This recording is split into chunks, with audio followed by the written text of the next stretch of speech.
Have you ever wondered what happens when the woman who has always been in the wings decides to step onto the stage, not to take a bow, but to burn the theater to the ground? This isn't a story about a broken heart.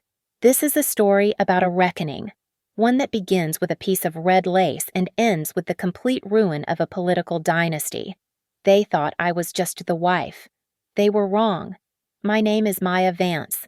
I am 40 years old, and I am, by all accounts, the perfect political wife. My husband, Julian Vance, is 42, and he is the future of Virginia, or so the papers say. He is the charismatic rising candidate for Congress, the fresh face needed to clean up the old guard, and I am the graceful, intelligent woman standing just behind his right shoulder. Our life in Alexandria is a performance piece, staged in a meticulously restored colonial on a hill overlooking the Potomac. It is a world of perfectly orchestrated fundraising dinners where the smiles are as calibrated as the lighting. We host parties where the wine is always vintage and the conversation is a delicate dance of favors asked and alliances implied. It is a network of political allegiances as thin and as intricate as a spider's web, and I am the one who ensures none of the strands break. I am more than just the wife. I am the silent architect of Julian's ascent. When he delivers a speech that brings a room of jaded donors to their feet, he is reading my words. When the campaign finances are lauded for their transparency, it is because I manage every single dollar, both personal and political, ensuring the lines are drawn exactly where they need to be. I am the one who remembers the names of their children, the specifics of their last vacation, and the precise level of flattery required to soothe the massive egos that fund our ambitions. I am the buffer, the planner, the quiet engine keeping the entire machine running. And then there is Serafina Davenport. She is 28 years old, brimming with the kind of restless energy and entitlement that only comes from a lifetime of D.C. privilege. Sarah, as she insists everyone call her, is Julian's campaign manager. More importantly, she is the daughter of Senator Harrison Davenport, our single largest donor and the man who holds the keys to the kingdom. Sarah and Julian have what the rest of the staff calls an incredible work chemistry. They finish each other's sentences, laugh at inside jokes. Everyone admires their professional intimacy. I am the only one who sees the way his hand lingers on her back for just a second too long, the way her eyes track him when he crosses a room. I am the only one who counts the seconds in those lingering glances. When I mentioned it, just once, Julian laughed. It was a dismissive, almost pitying sound. He put his hands on my shoulders. "Honey, Sarah's intimacy is an asset," he said, using that patient tone he reserves for donors he finds tiresome. "She knows how D.C. operates. She grew up in it. We need her." He kissed my forehead. "That's why you're so good. Maya, you see the board, but you are letting the pieces get to you. Tonight is the proof. We are at the Davenport estate for the most critical fundraiser of the quarter. I am coordinating everything. I spent the last hour ensuring the catering staff understood the specific dietary restrictions of 3 different billionaires, and the hour before that personally rearranging the floral centerpieces because they were slightly too tall and would obstruct the sightlines. I am working tirelessly, a phantom in pearls, ensuring every detail is perfect. Meanwhile, Julian and Sarah are outside on the terrace. Strategizing. I can see them through the French doors, silhouetted against the twilight. Their heads are bent close together. He laughs at something she says. A cold feeling settles in my stomach, a familiar emptiness. I look around the grand ballroom, at these people chasing power, at these alliances built on mutual convenience. I am the only one in this room who is not running for something. I am just the one holding the spotlight steady, the one keeping the ship from sinking while everyone else debates who gets to be captain. I am perfectly polished, perfectly capable, and completely, utterly invisible in my own life. It was a Tuesday afternoon, gray and suffocating, the kind of damp cold that seeps into the brickwork. I was going over the preliminary polling data for the 7th District when the doorbell rang. It was a package, a small, discreet cream-colored box from an exclusive lingerie boutique in Georgetown, one I had never shopped in. It was addressed to me, Mrs. Julian Vance. My first thought, a flicker of warmth, was that Julian had surprised me. It was unlike him, but the campaign had been brutal. Maybe he was trying. I took the box into the library, the scent of expensive paper and faint perfume rising as I cut the silk ribbon. I lifted the lid. Inside, nestled in black tissue paper, was a lingerie set. It was not the subtle silk I might have chosen. It was crimson red lace, cut daringly high, with a scandalous number of straps. It was bold, aggressive, almost vulgar. And then the cold began. It was not my size. I did not even need to hold it against myself. I knew my body, the way I had known it for 40 years. This set was made for a different woman, a smaller woman.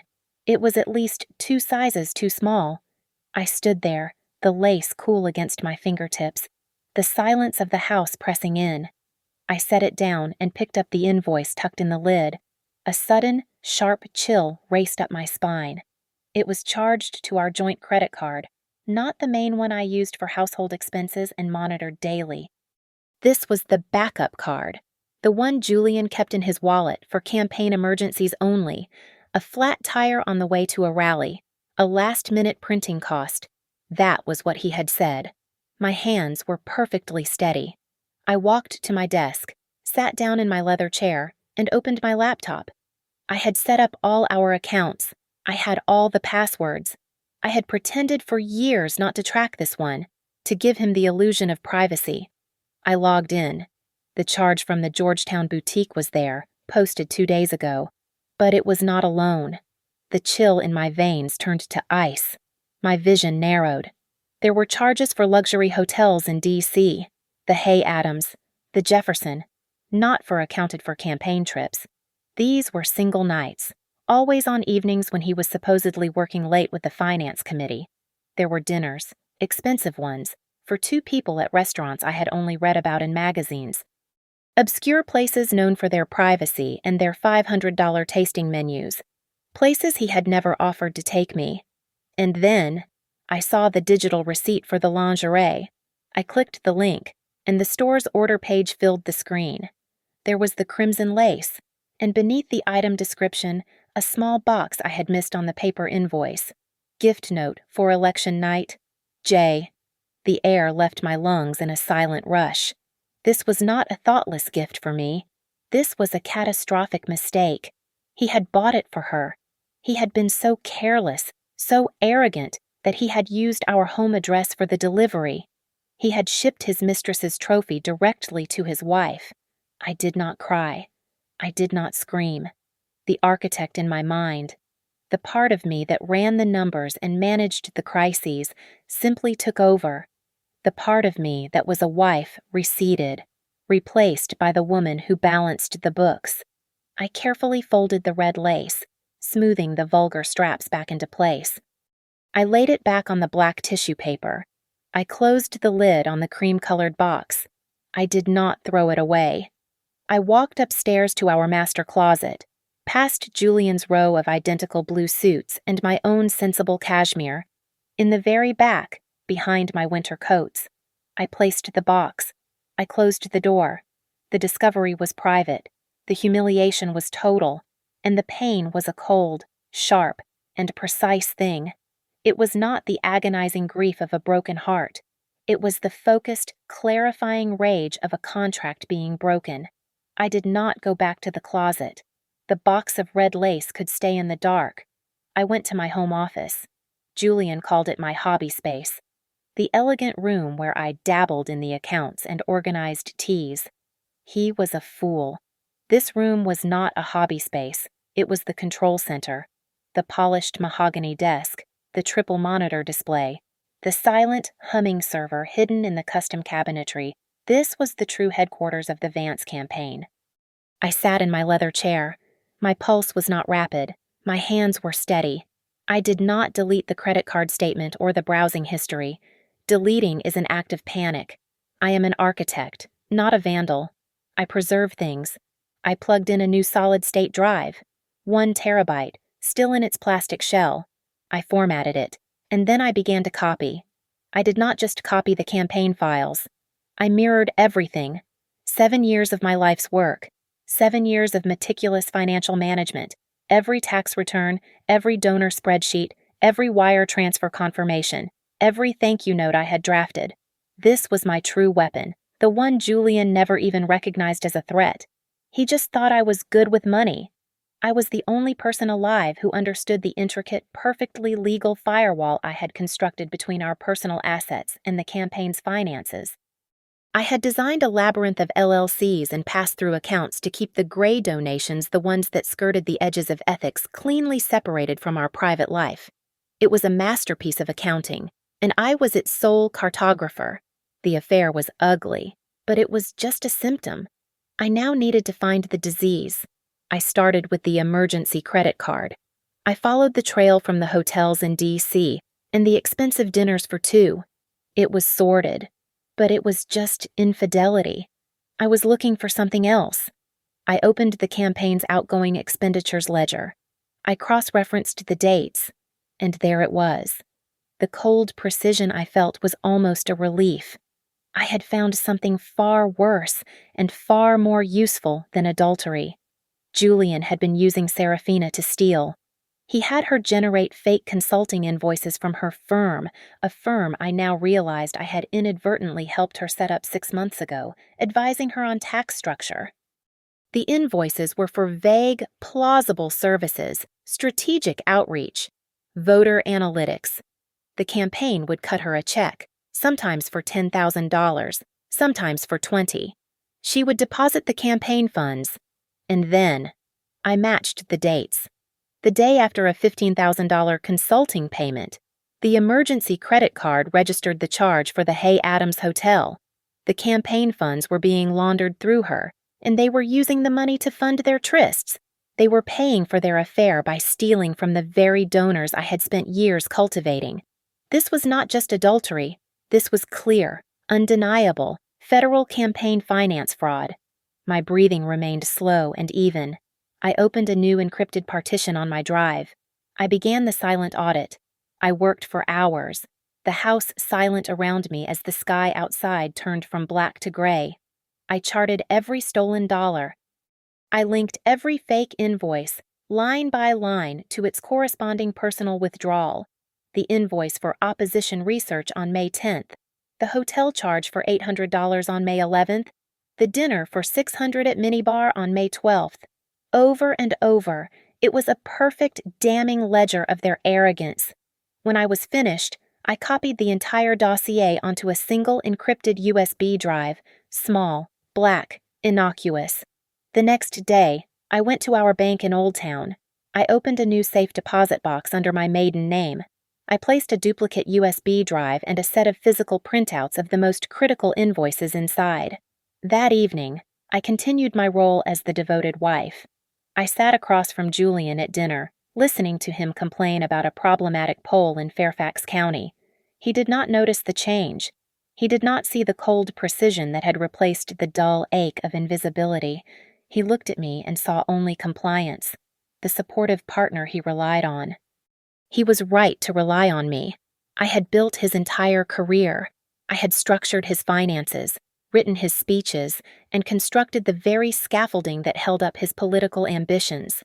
I realized, built the most perfect gilded cage for myself, and I had just found the key. He had handed it to me himself, wrapped in crimson lace. 2 weeks later, our house was filled with the sound of clinking glasses and cultivated laughter. We were hosting the annual D.C. Press Corps cocktail party. It was the most important media event of the primary, and I was the picture of effortless grace. I moved through the crowded living room in a pale blue sheath dress, smiling, refilling a glass here, offering a canapé there, making sure the Washington Post's top political columnist got a moment with Julian. Julian, of course, was holding court by the fireplace, his hand chopping the air as he spoke passionately about his platform. "It is not about left or right," he boomed, his voice resonating with that practiced sincerity I had written for him. "It is about integrity. It is about returning to the family values that built this nation." I saw her, Sarah. She was standing just at the edge of the admiring circle, wearing a dress that was a little too tight, a little too bright. She was always near him. As I passed, our eyes met. She gave me a flicker of a smile that was all smug condescension. It was the look of a woman who believes she has already won, who pities the woman who doesn't know the game is over. I simply smiled back, the serene, gracious wife, and offered her a glass of champagne. She took it. Later, a journalist I knew, a woman from Politico with sharp eyes, cornered me by the bar. "You're amazing, Maya," she said. "You manage all of this, the campaign, him. What's the secret to a successful political marriage, really?" The room quieted for a moment. I could feel Julian's gaze on me from across the room. I smiled, a warm, conspiratorial smile. I walked over to Julian, took his free hand in mine, and leaned into him. He put his arm around my waist, pulling me close. "The secret," I said, looking first at him and then back at the reporter. "Complete trust, unwavering, absolute trust. Without that, you have nothing at all." The room erupted in a small, appreciative applause. Julian, glowing with pride, leaned down and kissed my forehead. The gesture was so perfectly performed it almost made me sick. The last guest left just after 11. I was in my office, closing out the catering invoices. When Julian came in, he loosened his tie, his face flushed with the success of the evening. He looked triumphant, and that made him careless. "You were incredible tonight. Honey," he said, perching on the edge of my desk. He was radiating that stupid, careless confidence that I now knew was arrogance. Just incredible. He paused, then feigned a small sigh of exhaustion. "Listen, I need you to do one of your budget things. Sarah has some, unexpected consulting costs this month, higher than anticipated. I need you to move some money around just to cover it, from the general fund to the consulting ledger." This was it, the moment.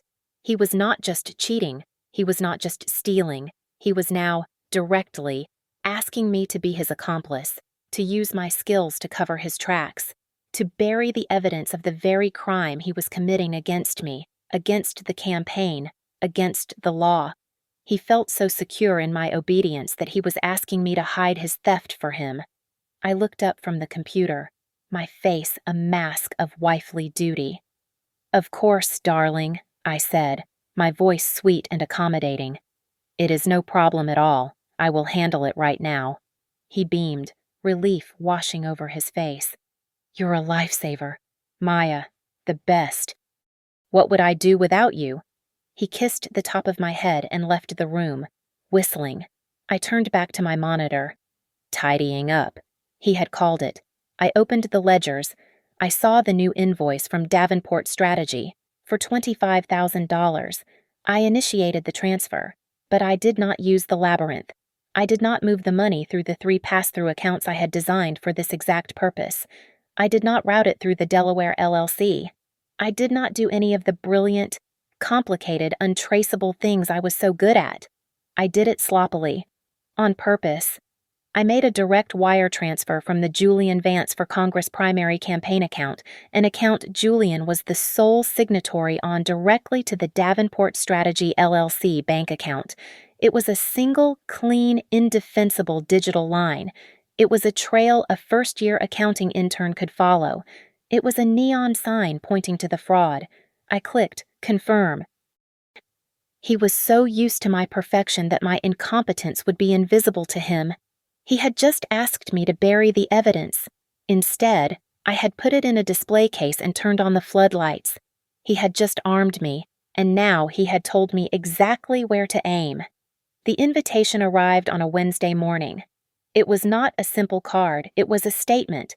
The cardstock was so thick it felt like a tile, heavy in my hand, with gilded, beveled edges. The calligraphy was hand-done, the ink a deep navy blue. It announced the 70th birthday party of Senator Harrison Davenport. This was not just a birthday party. I knew it. Julian knew it. All of Washington knew it. This was an enthronement. For months, the whispers had been circulating. Senator Davenport, a titan who had held his seat for nearly 4 decades, was finally retiring. He was not just stepping down, he was actively clearing a path, handpicking his successor. That successor was my husband. This party, held at his sprawling McLean estate, was to be the official public passing of the torch. It was where the senator would formally endorse Julian, placing his hand on his shoulder and ensuring his position not just as a candidate, but as the inevitable future of the party. Everyone who mattered would be there. The rest of the congressional leadership, cabinet secretaries, the lobbyists who controlled K Street, the old money families of Virginia, and, most importantly, a curated list of the national press. It was a coronation masquerading as a celebration, and we were the guests of honor. Julian was vibrating with excitement. He could not stand still, pacing the length of our library with the invitation held aloft like a winning lottery ticket. "This is it, Maya. Can you believe it?" he almost shouted, his face flushed with a victory he already tasted. "This is everything we have been working for. Everything after this night. We are untouchable. He is going to hand us the keys, right in front of everyone." I looked down at the heavy cardstock, at the elegant script detailing the time and place, the Davenport Mansion, 7 o'clock, black tie. "At the Davenport Mansion," I said, my voice perfectly level. "How lovely." "Lovely. It is historic." He laughed, grabbing my shoulders and kissing me, a hard, triumphant press of lips against my cheek. "God, I need to call the team. I need to start working on my remarks. What should I wear?" "You will be perfect, darling," I said, smoothing his lapel. "I will handle our reply." He rushed out of the room, his mind already on the stage, on the applause. I watched him go. I walked to my desk, opened my email, and sent the R.S.V.P. Mr. and Mrs. Julian Vance are delighted to accept the kind invitation. 2 people. I sat there for a moment in the silence of the house. The clock on the mantel ticked. Each sound was a second closer. The final pieces were moving into position, precisely as I knew they would. Then I stood. I walked from the library, up the sweeping main staircase, and into our master bedroom. I went into our walk-in closet, a room organized by color and season. I walked past Julian's row of identical navy suits and his polished shoes. I walked past my own spectrum of beige, cream, and powder blue cashmere, in the very back, behind a garment bag holding my winter wool coats.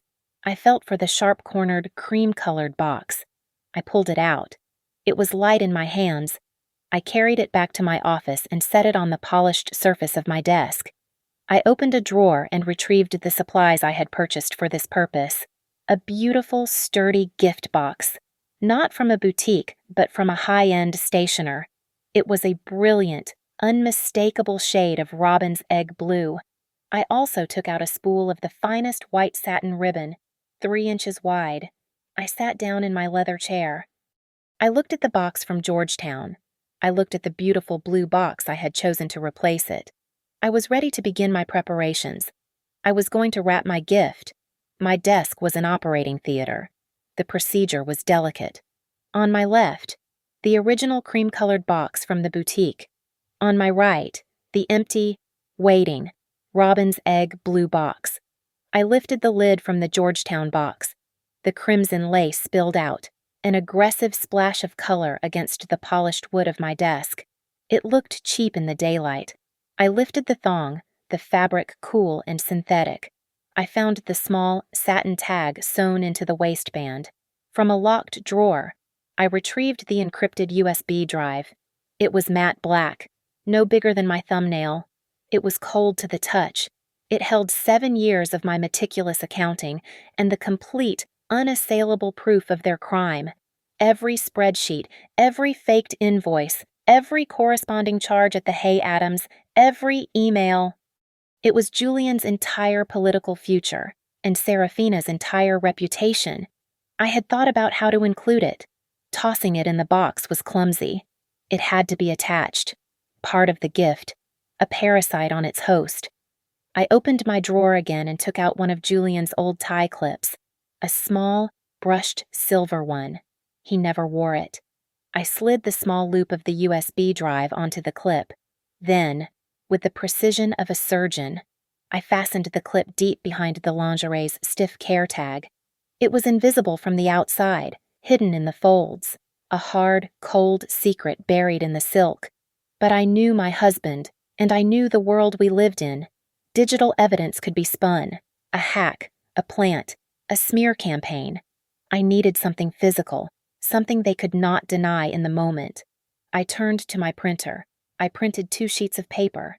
The first was the original, itemized invoice from the Georgetown lingerie boutique, the one with my name on it. Shipped to Maya Vance. And just below it, the item description, crimson lace set, size small. 2 sizes too small. The proof of his arrogance, his carelessness, and his affair. The second sheet was the document I had created just 2 weeks ago, the one he had asked me to tidy up. It was the confirmation receipt for the last fraudulent payment. It clearly showed a wire transfer for $25,000. It showed the account of origin, Julian Vance for Congress. And it showed the destination, Davenport Strategy LLC. It was the sloppy, direct, indefensible trail I had laid, and he had stupidly walked right into. I was now ready to assemble the gift. I took the blue box. I placed the crimson lace, with its hidden, heavy secret, at the bottom. I took the lingerie invoice. I folded it neatly in quarters, the ship to Maya Vance facing outward. I placed it on top of the lace. I took the wire transfer confirmation. I folded it the same way, the $25,000 sum clearly visible. I placed it on top of the invoice. The gift was now a story, a perfect 3-act play. Act 1, the affair, the red lace. Act 2, the proof, the invoice that linked me to her size. And Act 3, the destruction, the fraudulent payment that implicated them both. A breadcrumb that led directly to the digital arsenal hidden on the lace itself. I placed the lid on the beautiful blue box. It fit perfectly. I took the wide, white satin ribbon and, with steady hands, tied a perfect, elaborate bow. It was a work of art, a pristine, elegant package that held nothing but ruin. One final step. I walked to my closet and retrieved the small, beaded clutch I intended to carry to the party. From my desk, I took the second USB drive, the backup, the one I had placed in the safe deposit box and retrieved that morning. I tucked it deep into the silk lining of the clutch. Always have a backup. Always have an escape route. I, the silent architect, had just built my masterpiece.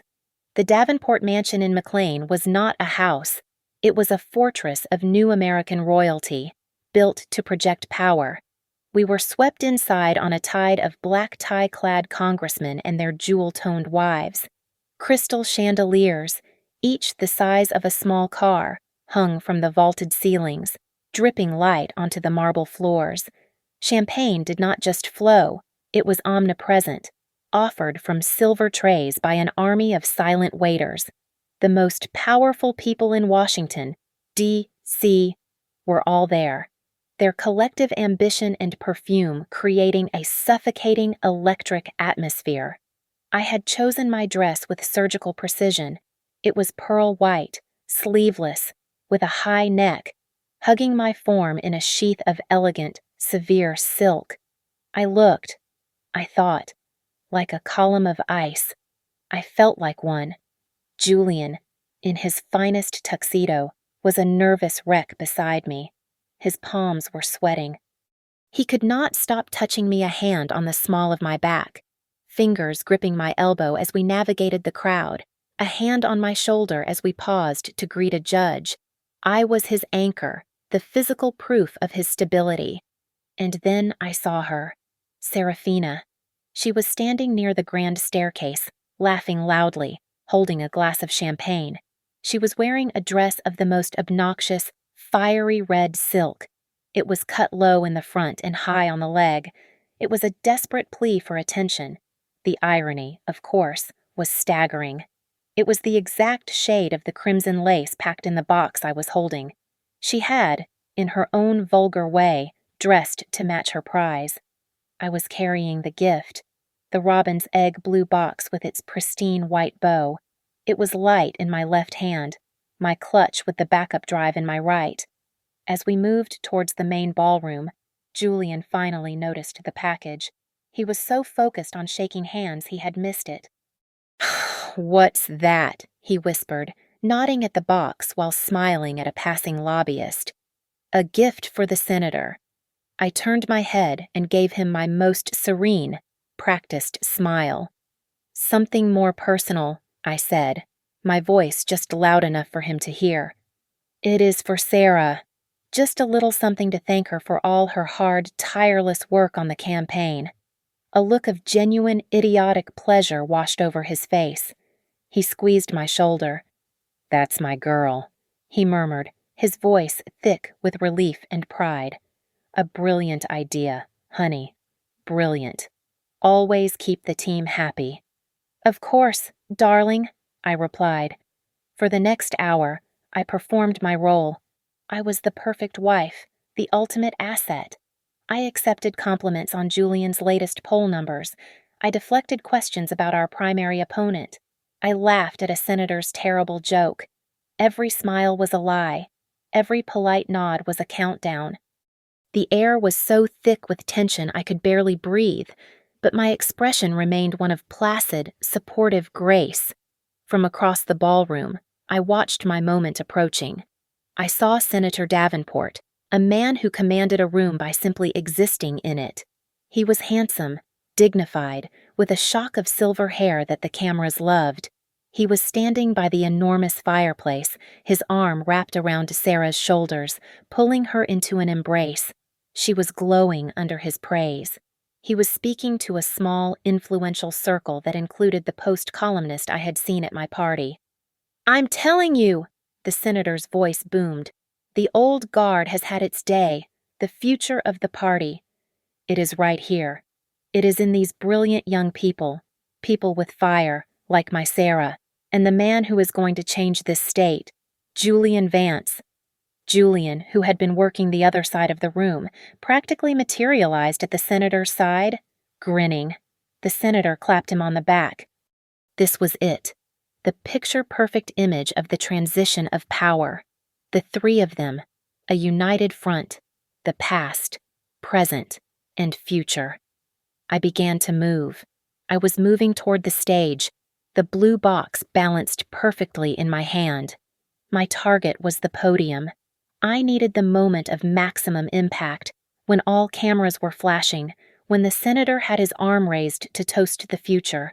I was calculating the steps, the timing, the exact second. I was scanning the room, and in doing so, I stepped for a moment behind a large pillar near the French doors leading to the garden, and I heard them. Their voices were sharp, acidic whispers, cutting through the humid night air from a small, darkened terrace just outside. Julian and Sarah. "You promised me." Sarah's voice was unrecognizable.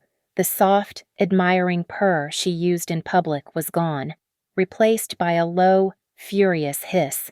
"You said that after my father endorsed you tonight, we would be done hiding. We would announce us." Julian sounded strangled, panicked. "Sarah, for God's sake, keep your voice down. We cannot." "Not now. It will destroy everything. The voters, the primary. We have to wait." "Wait," she laughed, a short, bitter sound that had no humor in it. "I am done waiting. I am not going to be the other woman while she plays the perfect wife. I am done. You are going to tell Maya tonight, or I swear to God, Julian, I am telling my father everything." There was a heavy pause. Julian's breathing was shallow. Sarah's voice dropped, becoming even colder, sharper. And I do not just mean about us. I mean about the accounts. I stopped breathing. The accounts. My mind flashed to the transaction. The $25,000 wire transfer. The sloppy, deliberate, direct line I had drawn from his campaign to her LLC. Of course. She had seen it. She had received the money. And she thought it was her secret. She thought it was her leverage. A slow, cold clarity washed over me. This was not a heartbroken mistress having a tantrum. This was a blackmailer. Sarah thought she was his partner in crime, and she was using that single piece of information, the one I had planted to control him. She believed she held the weapon. I almost smiled. It was perfect. She was a child holding a single damp firecracker, threatening the woman who had assembled the entire bomb. She thought she was about to expose Julian with the one piece of data I had given her. She had no idea that my USB drive held 7 years of this. She thought she had a weapon. I was carrying the whole arsenal. Julian was sputtering. You would not. That would ruin you too. You would be admitting to fraud. Watch me, she spat. He will forgive me. I am his daughter, but he will never forgive you for using me, for stealing from him. You have 10 minutes. Julian, tell your wife, or I tell my father. I saw the shadow move.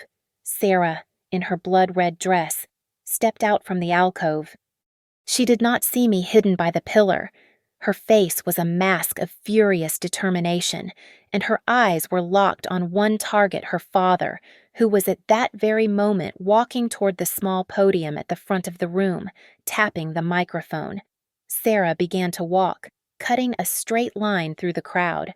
My timeline, which I had planned down to the second, just evaporated. I had intended to let him get the endorsement, to let him have the highest possible peak before I pushed him off. But Sarah was about to detonate her own inferior bomb. She was going to tell her father about the one transaction. It would be messy, perhaps survivable. He would deny it. She would look like a spurned, hysterical lover. I could not let her version of the story come out first. I could not let her muddy the waters. The truth had to be clean, total, and delivered by me. She was walking toward the stage from the left. I was on the right. The moment was no longer mine to choose. It was here. It was now. The string quartet, which had been playing something soft and classical, faded into silence. A single, high-pitched feedback squeal came from the microphone as Senator Davenport tapped it. His broad, handsome face beaming out at the crowd. He was standing on the low, carpeted stage set up in front of the grand piano. Thank you, thank you. His voice boomed, warm and practiced. Thank you all for coming tonight, on my 70th birthday. It means the world to have our family and our dearest friends here to celebrate. The room was hushed, expectant. Every phone was raised, recording. The senator turned his smile to the side. And I could not do this without my right arm. My daughter, my pride and joy. Sarah, sweetheart, come on up here. I watched her. Sarah, in her garish red dress, moved from the side of the stage. She positively glided. Her smile was incandescent, a look of pure, unadulterated victory. She thought she had won. She thought this was her moment, that she had successfully blackmailed Julian into abandoning me, and that her father was about to welcome her as part of a new power couple. She reached her father, kissed his cheek, and turned to face the crowd, her eyes shining with triumph. And, the senator continued, his voice swelling with emotion as he gestured to the other side of the stage, the other part of the future, a man I admire, a man I trust, the man I am so proud to call my successor, the son I never had, Julian Vance. Julian began his walk. He looked like a man being led to his own execution. He was pale, his skin clammy under the warm lights. His smile was a ghastly, stretched rictus of terror. He was still trembling from his confrontation in the garden. and now he was being summoned to the very stage his blackmailer occupied. He reached the top, standing stiffly beside the senator, who threw an arm around his shoulder. Julian looked like a deer in headlights, his eyes wide and vacant. He was trapped. The journalists in the front row, invited specifically for this, were in a frenzy. Cameras flashed, a dozen white strobes exploding at once, capturing the tableau, the king, his daughter, and the heir apparent. Senator Davenport, oblivious, raised his champagne flute. And now, I would like to make the toast I have been waiting 4 years to make. He opened his mouth, and I took my first step. I did not rush. I did not run. I simply began to walk, my heels clicking with a sharp, distinct tap, tap, tap on the polished marble floor. I held the robin's egg blue box with its perfect white bow in front of me, like an offering. The senator paused, his mouth open. The word toast died on his lips. The low hum of conversation in the ballroom, which had just begun to swell, vanished. The silence was instantaneous. It was absolute. The string quartet, which had started to play a celebratory tune, faltered, one violin squeaking into the quiet before it. 2 went silent. It was just the sound of my heels. Tap, tap, tap. Every head in the room turned. It happened in a wave, from the front to the back. 200 people, the most powerful people in the nation, all turning to stare at the candidate's wife, who was walking, uninvited, toward the stage. I kept my eyes forward, fixed on the 3 people frozen there. Their expressions were a perfect study. The senator looked confused, his brow furrowed with the mild annoyance of a powerful man whose script has been interrupted. Sarah's victorious smile was gone.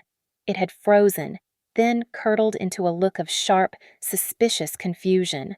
Her eyes darted from me to Julian, and I saw a flicker of panic in them. This was not part of her plan. And Julian's face was a mask of pure, abject terror. Every drop of blood had drained from it. He knew. In that instant, he did not know how I knew, or what I knew, but he looked at my face, at my steady, deliberate walk, and he knew that his life was over. I did not slow down. I reached the low steps of the stage, my gaze locked on them. I was the architect, and this was my stage. I did not pause at the bottom of the steps. I ascended. I walked up onto the low stage, my white dress a beacon in the warm light. I stopped in the center of the frozen tableau, a polite smile fixed on my face. I turned first to the senator. "Senator Davenport, please forgive my interruption," I said, my voice clear and calm, carrying perfectly in the dead silent room. "It is such an important night. I just could not let this moment pass without personally giving Sarah our gift." Julian, his face the color of ash, took a half-step forward. "Maya," he hissed, his voice cracking. "Honey, what are you doing? This is not the time." I ignored him. I turned the full force of my polite smile onto Sarah, who was staring at me with wide, panicked eyes. I held out the beautiful blue box with its perfect white bow. "For you, Sarah, from Julian and me. We are both just so grateful for your tireless dedication." She was trapped. In front of her father, in front of the press, in front of all of D.C. She had to take it. Her hand trembled as she reached out and took the box. "Thank you, Maya," she said, her voice a strained whisper. Senator Davenport, bless his heart, was a politician. He saw an interruption and his instinct was to smooth it over, to incorporate it into the performance. He chuckled, his booming voice returning. "Well, this is a surprise." "Open it, sweetheart. Let us all see what the Vances brought you." Sarah's eyes darted to mine. I just smiled. With shaking fingers, she fumbled with the white satin ribbon, pulling it undone. She lifted the lid of the box. She looked inside. The blood drained from her face so fast I thought she would faint. She recognized it instantly. The crimson red. She tried to slam the lid shut, a quick, jerky motion, but my hand was faster. I placed my palm flat on the lid, stopping her. "Oh, do not be shy," I said, my voice still light, conversational. The cameras were flashing, capturing every second. Julian insisted on picking it out himself. He has such wonderful taste. Does he not? With a flick of my wrist. I flipped the lid open, turning the box slightly so the people in the front row could see the splash of crimson lace. Then, from on top of the lace, I plucked the two neatly folded pieces of paper. "And you almost forgot your bonus." I handed the top paper, the $25,000 fraudulent wire transfer receipt, to Senator Davenport. "This is her latest payment. Julian, darling, you should really tell him what it was for." Sarah made a sound, a choked gasp, and she dropped the box. It hit the stage with a dull thud. The box fell on its side, and the crimson lace, vulgar and bright, spilled out onto the carpet, and attached to it, glinting in the camera flashes, was the small, black USB drive. Julian saw it. He lunged, a desperate animal movement, to grab it, but my heel was quicker. I stepped forward, planting the pointed heel of my pearl-white shoe directly onto the USB drive, pinning it to the floor. Julian froze, half bent, his hand outstretched. The room held its breath. I reached into my small, beaded clutch. I pulled out the backup drive, the identical twin. I held it up between my thumb and forefinger, letting it catch the light. "It is all in here, Senator," I said, my voice no longer light, but cold and precise. "All 7 years of it, every fake invoice, every hotel, every wire transfer. Your daughter and my husband have been embezzling campaign funds, over $250,000, from you." The silence in the room was a physical weight. It was absolute. Senator Davenport looked down at the piece of paper in his hand. He looked at his daughter, who was visibly shaking, tears of humiliation, not sorrow, streaming down her face. He looked at Julian, who was still frozen, a statue of a broken man. I turned to my husband. "By the way," I said, my voice just for him, but in the silence. Everyone heard it. I sent a copy to the FEC, and another one to the Washington Post reporter standing right over there. I looked at the journalist in the front row. She was already typing on her phone. "Happy election night, Julian." I lifted my heel, freeing the crushed drive. I turned. I did not run. I walked. I walked off the stage, my back straight, my head high. I walked through the parted crowd, past the stunned, silent faces of the most powerful people in the nation. I walked to the enormous front doors, and I did not look back, not even when the first sound finally split the silence. It was the senator. He was not shouting. He was just saying his daughter's name, in a voice I had never heard before. "Thank you so much for listening to my story. I'd love to know your thoughts. So please comment below and let me know where in the world you're listening from. It's always amazing to see how far these stories travel. If this story resonated with you, please subscribe to Lily Revenge Stories and give this video a like. And if you really want to support the channel, hit that hype button to help this video reach more people who need to hear it.